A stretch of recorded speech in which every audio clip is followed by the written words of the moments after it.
बिस्मिल्लाहिर्रहमानिर्रहीम। तो वॉकिंग पे बात हो रही थी। ऑटिज्म स्पेक्ट्रम डिसऑर्डर में अगर कोई और मल्टीपल डिसऑर्डर में बच्चा फॉल नहीं कर रहा है, फॉर एग्जांपल कोई अगर उसको कॉन्ट्रैक्चर्स उसके मसल्स में या उसके टेंडेंट्स में नहीं है, तो फिर टो वॉकिंग स्पेसिफिकली होती है because of the sensory issue. Sense of touch से जो उसके पाँव पे जो मिलता है उसको अवॉइड करने के लिए बच्चा जो है टो वॉकिंग स्टार्ट करता है। स्टार्ट इस तरह से होती है और ग्रेजुअली उसमें रेपिटेटिवनेस वाला फैक्टर जो है वो उसको मजबूर कर देता है उसको रिपीट करने में, और अल्टीमेटली वो उसकी एक पक्की हैबिट में आ जाता है और एक पक्का बिहेवियर बन जाता है, और जितना अरसा हम उसको अलाउ करते हैं वो उतना स्ट्रेंथन हो जाता है। कुछ बच्चे बगैर किसी एफर्ट के भी इस टो वॉकिंग को छोड़ देते हैं, नॉर्मल फिट पे आ जाते हैं।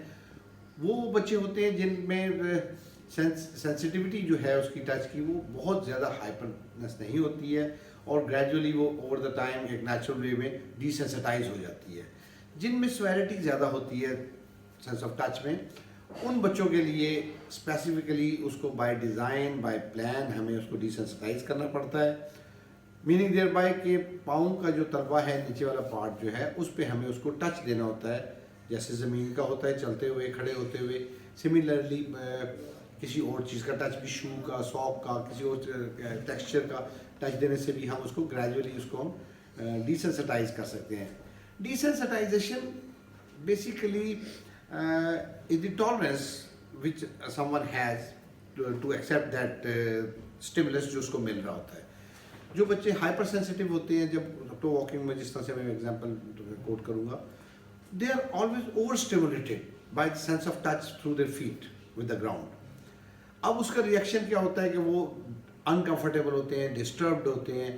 उस डिस्टर्बेंस से बचने के लिए वो अपने पाँव को लिफ्ट कर लेते हैं, और minimum part of the feet जो है दैट इज द टो, वो उसको टच उतना करते हैं टू वॉक इट आउट। अब वो इतने पार्ट को अवॉइड कर देते हैं और इतने से पार्ट पे उसको बियर कर रहे होते हैं। वो उनकी मजबूरी भी होती है चलने के पॉइंट ऑफ व्यू से, आप क्या लें।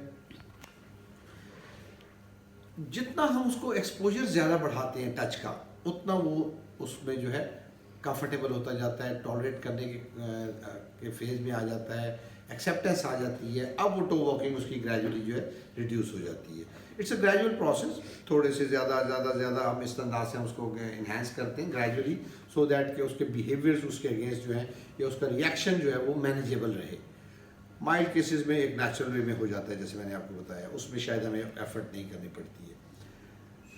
जब वो बेसिकली ये स्टार्ट जब होता है तो आप देखें ना, वो स्टेज वो फेज़ होता है जब बच्चा बेड से उतर के ग्राउंड पे आता है या क्रॉल से वॉक पे आता है।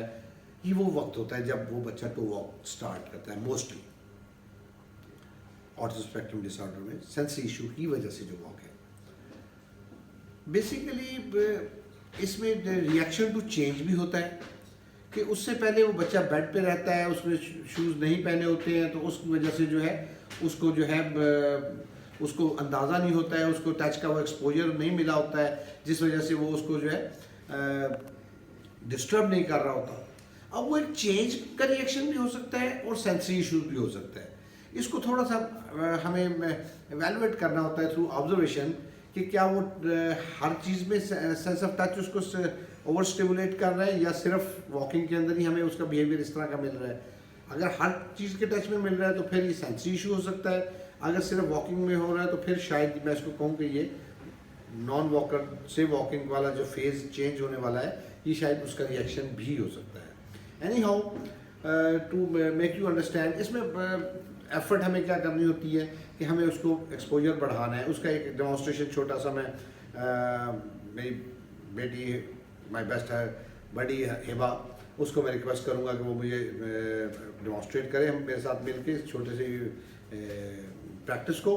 और आप इसमें देखेंगे कि इसमें डिसेंसिटाइजेशन हम किस अंदाज से करते हैं और एक्सपोजर किस तरह से बढ़ाते हैं, और ultimately it helps in overcoming that toe walking. इसकी के साथ मैं ये भी चाहूँगा कि एक और चीज़ भी हम डिस्कस कर लें, दैट इज़ ये हाइपर एक्टिव बच्चे जब हम इनके साथ बाहर जाते हैं, किसी मॉल में, किसी पार्क में, किसी रोड साइड पे, मार्केट में या किसी के घर, they tend to run. Being hyper active.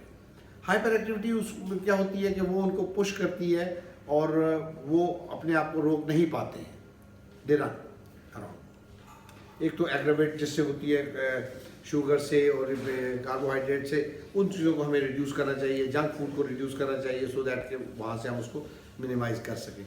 Secondly उसमें एक और तरीका होता है कि हम बच्चे का हाथ पकड़ के उसको हम प्रैक्टिस देते हैं अपने साथ चलने की। जिस तरह से डिफरेंट इनपुट के स्टिमुलस हमें मिलते हैं through our senses, sense of hearing के थ्रू हमें इंस्ट्रक्शन मिल रही होती है, विजुअली हमें कोई चीज़ नज़र आ रही होती है, उससे भी ये बच्चे सीखते हैं, इंस्ट्रक्शन लेते हैं, स्टिमुलस लेते हैं। वॉकिंग के लिए उस सूरत में मैं हमेशा प्रेफर करता हूँ कि हम उसको सेंस ऑफ टच के ज़रिए मैसेज दें, इंस्ट्रक्शन दें कि भाई आपने मेरे साथ जाना है। उसके लिए हाथ को हम होल्ड करते हैं, उसको हल्का सा प्रेशराइज करते हैं, जैसे ही वो हमारे साथ चलता रहता है हम उसको लूजन कर देते हैं, ढीला छोड़ देते हैं। द मोमेंट ही टेंड्स टू रन और टू स्टॉप, हम उसको फिर थोड़ा सा प्रेशर देते हैं। इस अंदाज से हम उसको यूज टू कर देते हैं। इंस्ट्रक्शन वर्बल का शायद उस वक्त इतना अच्छा इफेक्ट ना हो जितना कि इस अंदाज से होता है, तो उसको उस वक्त इस तरह की ड्रिल के साथ हम उसको प्रैक्टिस दे के हम उसको आदी कर देते हैं कि आपने भागना नहीं है बल्कि वॉक करना है, और उसमें उसके लिए वो आसान हो जाता है। ये भी मैं आपको डेमोन्स्ट्रेशन में शो करूँगा विद हिबा कि उसको हम किस तरह से हम उसको कर सकते हैं प्रेशराइज। उसका मकसद कतन उसको बच्चे को तकलीफ़ देना नहीं होता है, बल्कि उसको एक टेंडेंसी जिस चीज़ की उसमें बहुत ज़्यादा होती है उससे हटाना होता है, आप ये कह लें। और इसमें आई वुड एम्फसाइज कि ये एक रेगुलर फीचर नहीं होना चाहिए। To take a start it should be like that कि आपने उसको प्रेशर के अंदर उसके हाथ को थोड़ा सा रखा हुआ है, बट ग्रेजुअली आपको पता होना चाहिए कि मेरा गोल क्या है, कि मैं इसको बगैर होल्ड किए भी मेरे साथ साथ वॉक करे इंस्टेड ऑफ रनिंग और एग्जिबिटिंग हाइपर एक्टिविटी। वो कैसे होता है? वो एक ग्रेजुअल वे में, जिस तरह हम प्रॉम्प्ट को फेड आउट करते हैं, कभी पकड़ लिया, कभी छोड़ दिया, कभी थोड़ी देर पकड़ा, ज़्यादा देर छोड़ा। In this way time delay देते हुए अलर्ट रहना पड़ता है हमें कि द मोमेंट वो हमें कुछ इस तरह का शो करे तो हम उसको फ़ौरन उसी वक्त जो है उसकी अपॉर्चुनिटी को रिड्यूस करें by holding him again with the hand, और फिर उसको हम उस अंदाज से लेके चलें। So let's see the demonstration. I hope this will help you in understanding toe walking and how to reduce that through this drill, or at the same time how to control your kids in outside where they are hyper, और वो भागना चाहते हैं और आप ऐसा नहीं चाहते हैं और आपके लिए वो मुश्किलात पैदा कर रहे हैं उनका भागना, उस वक्त आप उनको किस तरह से डील कर सकते हैं। Let's see the demonstration. Thanks. Like this, आप इसके बच्चे के हाथ को अपने हाथ के अंदर इस तरह से पकड़ें और आप क्लोज कर लें बेशक इसको, और ये अपना थंब जो है उसके पीछे आप यहाँ पे रखें ताकि ये नक्कल के ऊपर, नक्कल इसका इस अंदाज से आए, स्ट्रेट रहे, ऐसे ना रहे। अब आपका ये थंब, इसको प्रेशर रखें यहाँ पे और आप इसको यहाँ पे रखें। This is not in any case to harm the child और to give pain to the child, but it gives a very good message to the child कि जी उसने मेरी बात माननी है। अब वो बच्चा इसको छुड़ाना भी चाहे तो मैं इसको हल्का सा यहाँ से इसको ऐसे प्रेशर दे सकता हूँ। Hiba, are you feeling the pressure? Is it good और bad? Hurting? Not much. Fine. अब मैंने जब ये मैसेज इसको इस अंदाज से दिया है तो अब ये इसको मैंने इसके होल्ड करने से पहले मैंने कहा चलो जी मेरे साथ वॉक करेंगे, लाइक दिस, शाबाश। और अब मैं जो दूसरा एस्पेक्ट इसमें इम्पोर्टेंट है, एक ये होल्ड के हवाले से हो गया, दूसरा टो वॉकिंग के हवाले से कि मैंने इसको अपने स्टेप्स के साथ मिलाना है, इसको आगे जाने नहीं देना। You may attempt to go ahead, but I'll make you stop. चले चले चले, शाबाश, ऐसे इधर रुके, stop stop stop, wait wait wait, वो देखिए क्या है। Okay okay, next 2, okay, then 3। अब ये अगर आगे जाने की कोशिश करती है या नहीं मेरे साथ चले जाती है तो मैं इस के थ्रू अगेन इसको मैं मैसेज या अपनी इंस्ट्रक्शन दे सकता हूँ, भाई चले मेरे साथ, you don't have to stop, you don't have to run, जो भी वो करना चाह रही है उसके अगेंस्ट।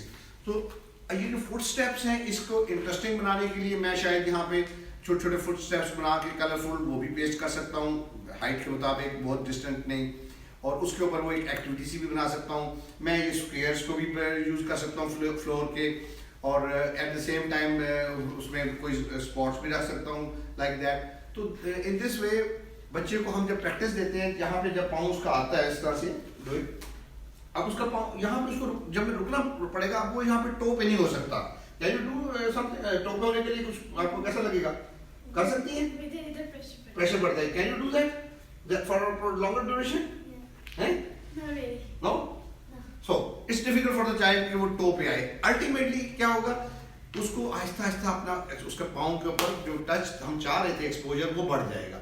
जितना हम एक्सपोजर बढ़ाते हैं डिसेंसिटाइजेशन होती है, एक्सेप्टेंस आती है, उसके अंदर टॉलरेंस आती है, और उसका वो जो ओवर स्टिमुलेशन उसको मिल रही होती है थ्रू सेंस ऑफ टच, उसको वो एक्सेप्टेबल होना शुरू हो जाती है, वो एक विद इन रेंज आ जाती है. So this is the way you can help it. I hope it works for the children who are on the toe walk इंशाल्लाह. Thanks a lot.